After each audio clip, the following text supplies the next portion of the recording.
see you tomorrow. Shannon. Come over here. So tell me a little about your production in the film. I directed Galadine, and I think it's like most of the films that you see coming to Seattle, coming from the independent film world in Seattle. It's just a bunch of really motivated filmmakers who have nothing but passion, kind of fueling their train, and it's just the way it is, and we accept it. And we know we don't have a ton of resources, but we love doing what we do, and we find a way to do it. And I think that's pretty much what this festival has been all about. So I'm really happy to be a part of opening night. And can you give me your name again? My name is Jorge Suarez. I shot, directed, and edited, and co-wrote Galadine. Nice. And then can you give me your name? I'm Shannon Suarez, Jorge's wife. Nice. Thank you. And can And you I'm give me your the name? proud mother of Jorge Suarez. Nice. Yes. And I can am you the give me your father, name? my name is Alfredo, and I am here supervising the kind of work that he does, Isn't it nice? because he's my son. It's very nice. Yeah. Thank you Thank all. you. Thank you. Thanks so much. His movie. This one here. Oh, that was a really great film. Yes. Very interesting. Yeah. Thank you.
Yeah, come on in and try our cookie, especially the vegan chocolate chips.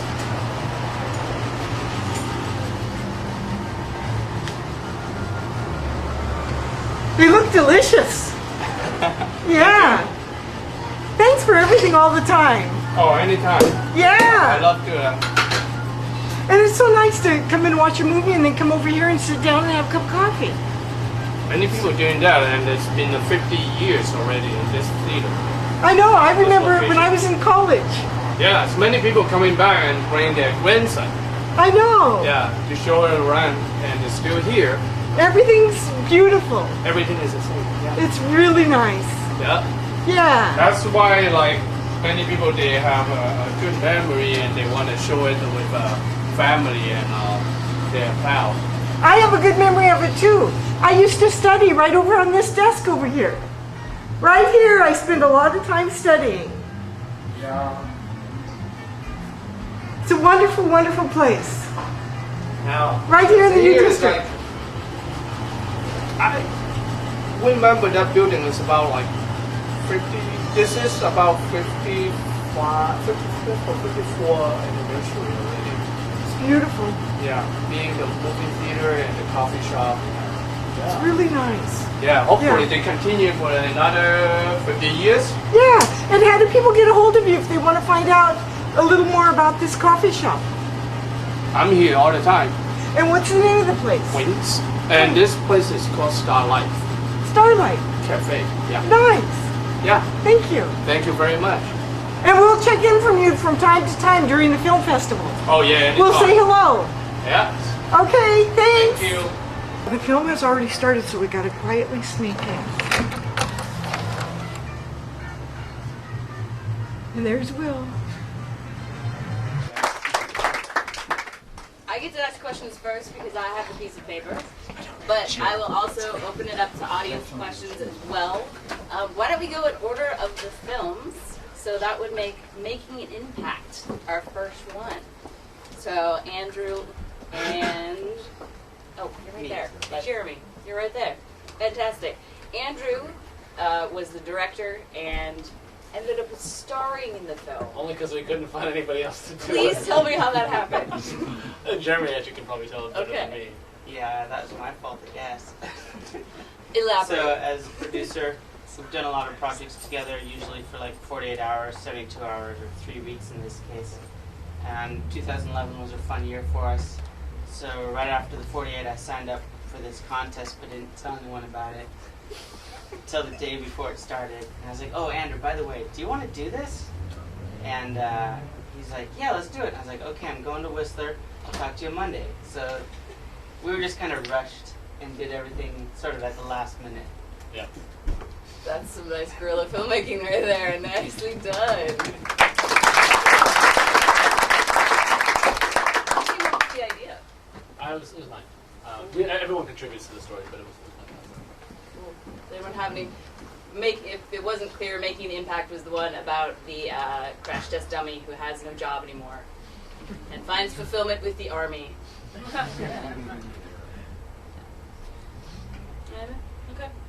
Alright. So after that was Galadine. Galadine. Yeah. Yes. So obviously that was part of its bigger story than that, right? Yeah, that was the whole idea, was to.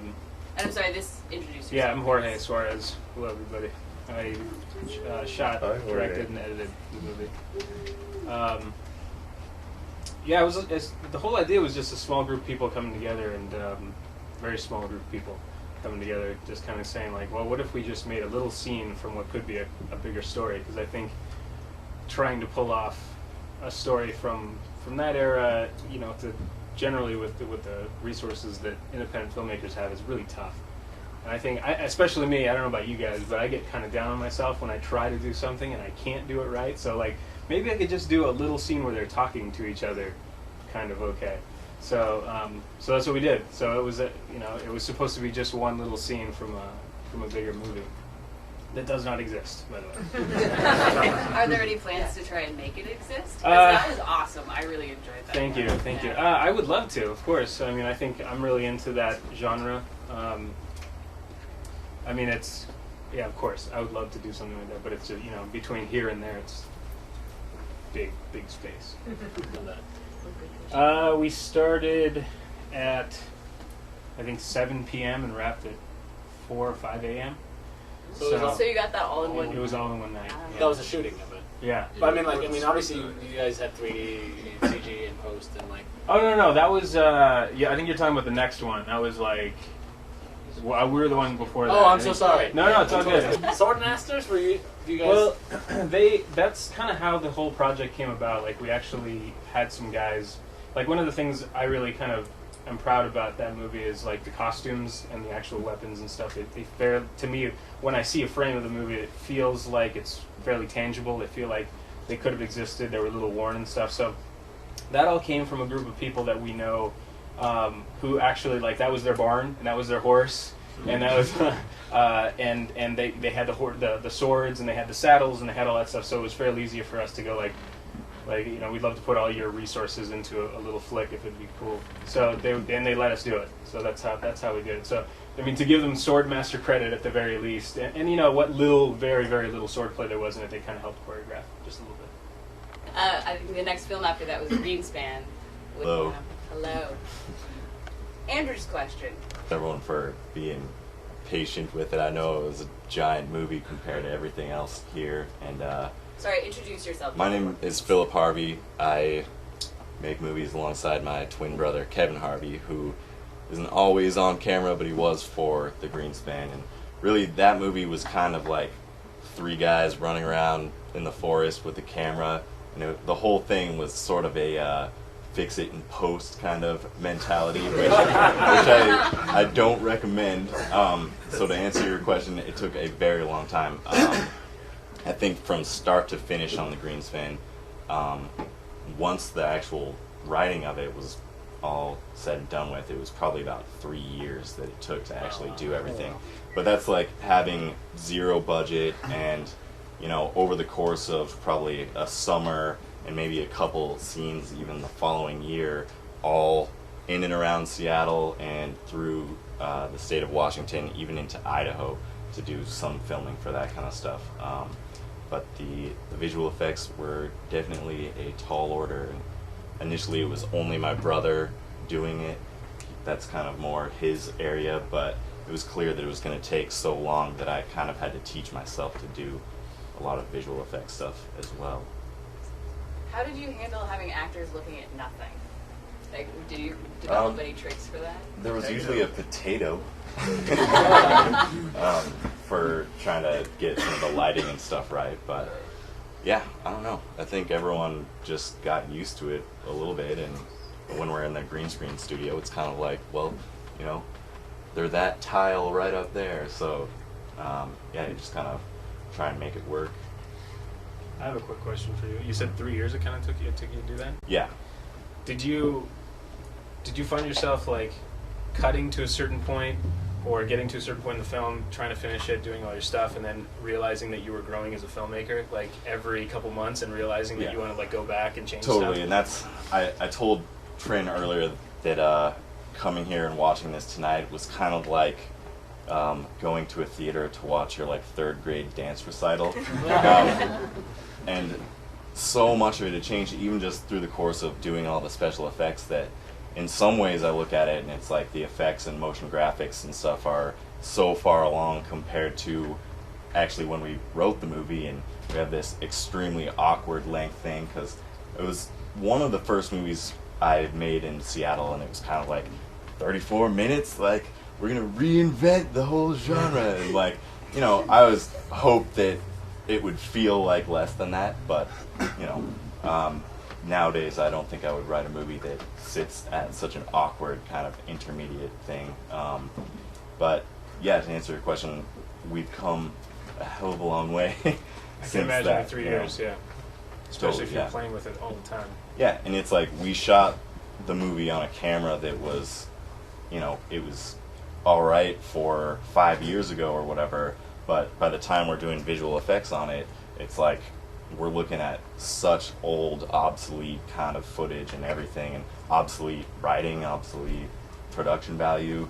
We actually have done a lot of networking since then, so yeah, it's kind of, it's, I wouldn't recommend it for people to draw a project out that long, because it's kind of, you know, it can be a weight on your shoulders and get in the way of the next things, you know, but we had to finish it. No One Knows, which was the one with the horrible, horrible family and the creepy, creepy ending. And we've got one of the producers, Daniel Hoyos. Is that how you say his last name? To talk about that film.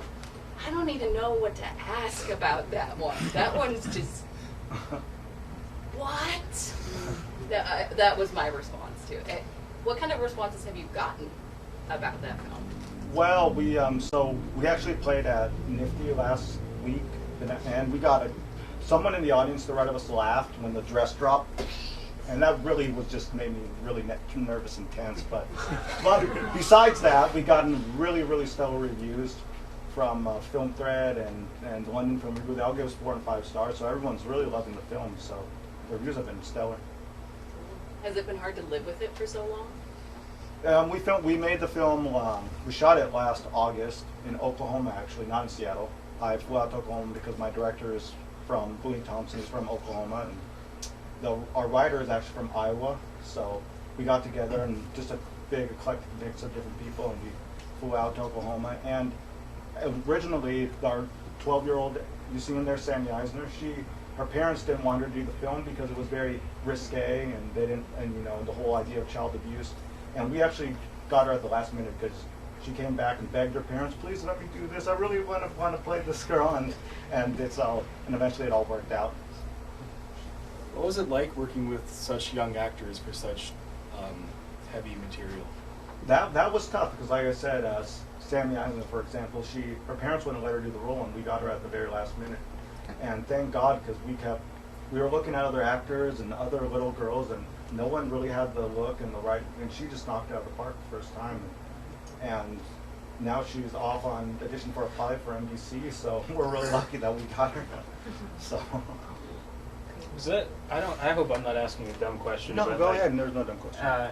At the end, was something happened to the boy? Like that doesn't really matter to the story. It's just that he died with a secret. Was that really the message there, or was he dead the whole time? Or? Well, the message really is that like Hannah will do anything to protect her father. Oh, okay. She killed him, right? And so she killed him. Yeah, Oh, but you don't see it. You just don't see it. No. I must have missed something there. Yeah. Right. A lot. Some people do. And go. And we have Andrew Mitrek. Is that who you say? That's right, yeah. Yes. And Seth Ussel West. No. Close though. What's the last? Damn it. It's alright. It happens all the time. Yeah. It's funny because I actually know you and I've just met Andrew for the first time. How did that come about? Like that's one of those ones. Like, how did you get that idea? I didn't get that idea. I was I found the script online actually. It's by a British screenwriter. His name's Robert J. Lee, and he actually just posted it on his blog. And I was kind of stumbled across it. And he has a blog called 2pagesaweek.com, and he posts 2-page screenplays every week. And he had a huge catalog of them. And I just kind of read through them all looking for inspiration. And I ended up loving this idea. I thought it'd be really easy. I'm like, oh, this will be a good exercise. I could grab some friends, maybe hop on the light rail or something, and just shoot it there. But I found that was not so easy because it's you just can't control other passengers. It's a moving train. The sound is terrible, and also it's illegal to shoot on it. So there's that. Without getting a permit, that's very expensive. So yeah, we ended up building a set. So that's what we saw in the film was a train set. And, how did that come about?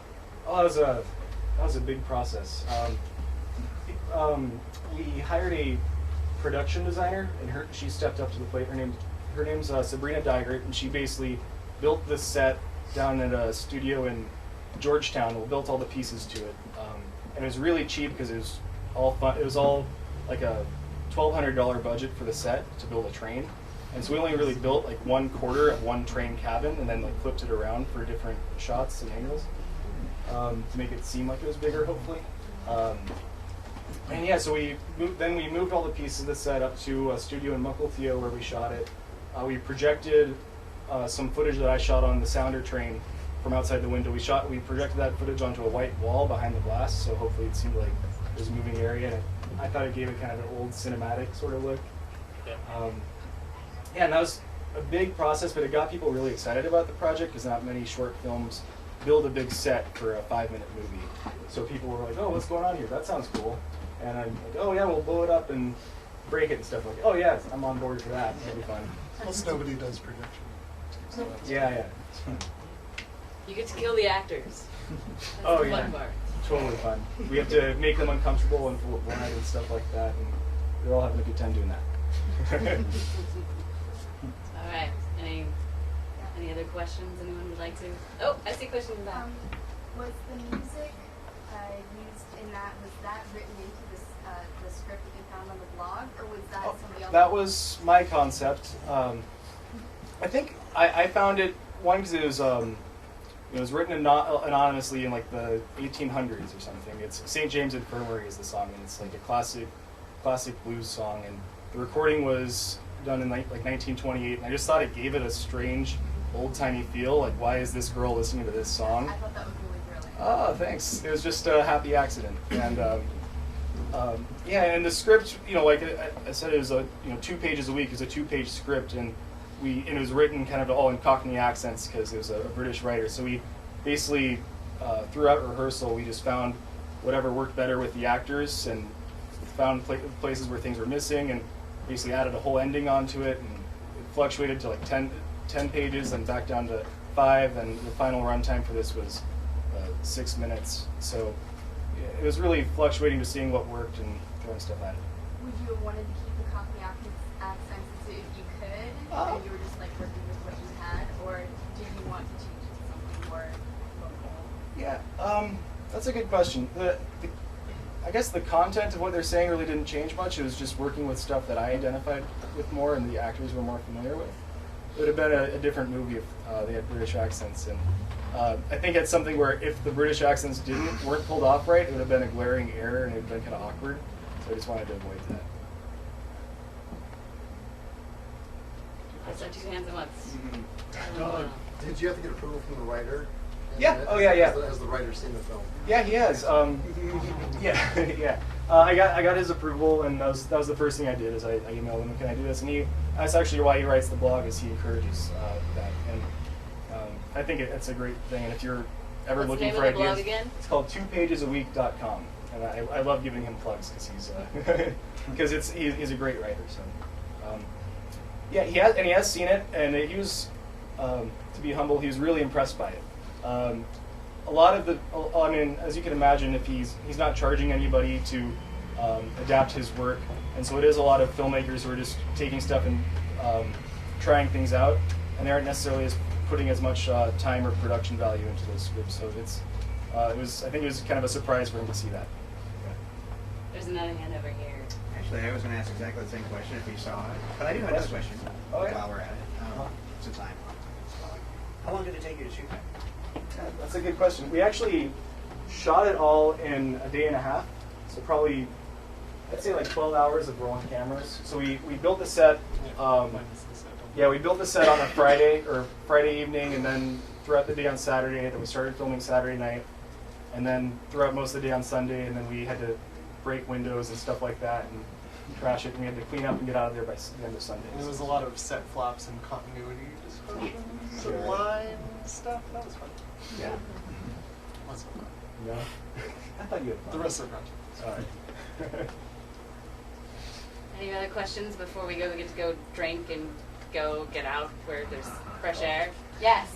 I thought the acting on all of your films was really impressive, and it looked like it was local talent. Can you just talk about working with local actors here? And it looks like you have a whole row of people here that maybe there are people here who need to be introduced also.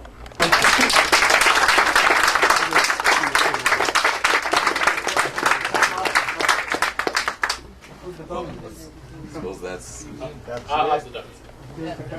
I can afford the point handle that question.